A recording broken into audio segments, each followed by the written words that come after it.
கடலூரில் மூதாட்டி கொலை வழக்கில் திடீர் திருப்பமாக அவரின் பேரனே கைது செய்யப்பட்டது அதிர்வலைகளை ஏற்படுத்தியுள்ளது. மது குடிக்க காசு கொடுக்க மறுத்ததால் அடித்து கொன்று உடலை ட்ரங்க் பெட்டியில் அடைத்த இளைஞர் சிக்கியது எப்படி? சிறு வயதில் சீராட்டி தாலாட்டி உச்சி முகர்ந்த பாட்டியை பேரனே ஈவு இரக்கமின்றி கொலை செய்த சம்பவம் பதைபதைக்க வைத்துள்ளது. படிக்காமல் ஊருக்குள் வெட்டியாக சுற்றித் திரிந்த 18 வயது இளைஞர் மது போதை மயக்கத்தில் கொலைபாதக செயலில் ஈடுபட்டுள்ளார்.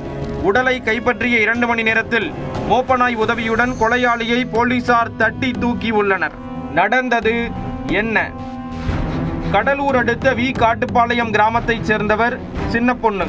75 வயதான இவரின் கணவர் உயிரிழந்த நிலையில் தகர ஷெட் அமைத்து தனியாக வசித்து வந்துள்ளார். மூதாட்டியின் 3 மகன்களும் திருமணமாகி தங்களது குடும்பத்துடன் தனியாக வசித்து வருகின்றனர். இந்த நிலையில் அதிகாலையில் மூதாட்டி தங்கியிருந்த குடிசை வீட்டில் இருந்து துர்நாற்றம் வீசியுள்ளது.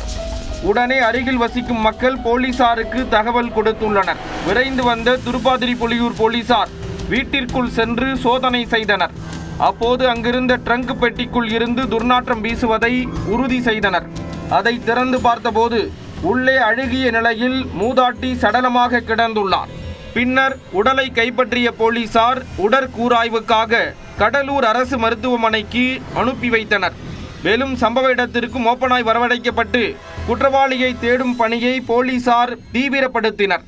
அப்போது மோப்பநாய் மூதாட்டியின் இளைய மகன் சுப்பிரமணியனின் வீட்டை நோக்கி ஓடி உள்ளது. உடனே அந்த பகுதியை சுற்றி வளைத்த போலீசார் சந்தேகத்தின் பேரில் சுப்பிரமணியனின் மகன் ராஜ்பிரியனை பிடித்து விசாரித்தனர். விசாரணையில் அதிர்ச்சியூட்டும் தகவல் வெளியானது. 18 வயதான ராஜ்பிரியன் சரியாக படிக்காமல் வெட்டியாக ஊர் சுற்றி திரிந்துள்ளார். அத்துடன் மது போதைக்கு அடிமையான இளைஞர் அடிக்கடி தனது பாட்டி சின்னப்பொண்ணுவின் வீட்டிற்கு சென்று பணம் கேட்டு தொந்தரவு செய்துள்ளார்.